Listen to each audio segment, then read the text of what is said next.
La Seconde Guerre mondiale en France, partie 1. Le 1er septembre 1939, l'Allemagne commence l'invasion de la Pologne.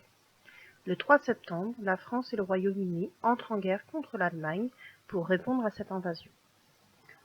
Ce n'est pourtant pas le début des combats en France. Si en effet les soldats sont mobilisés, il n'y a pas de combat. Ils sont placés principalement le long de la ligne Maginot, à la frontière entre la France et l'Allemagne. La ligne Maginot est une ligne de défense construite par les Français pendant l'entre-deux-guerres. Cette période où la France est en guerre, mais où il n'y a aucun combat sur le territoire, est appelée la drôle de guerre. Au mois de mai 1940, l'armée allemande attaque la France. Cette armée ne franchit pas directement la frontière entre la France et l'Allemagne. Ils attaquent d'abord les Pays-Bas, puis la Belgique, avant d'attaquer par le nord.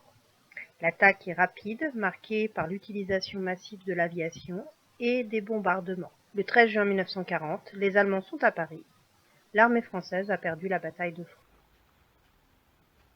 Cette avancée rapide de l'armée allemande provoque le départ massif des civils de Belgique, du nord de la France et de la région parisienne. Ils fuient vers le sud, espérant échapper au combat. Ils emmènent les possessions qui leur semblent essentielles. Sur les photos, on les voit souvent utiliser des charrettes, car les voitures manquent de carburant.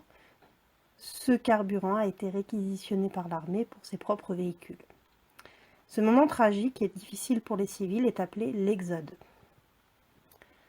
Une fois les Allemands à Paris, le gouvernement français décide lui aussi de quitter la capitale pour se réfugier à Bordeaux.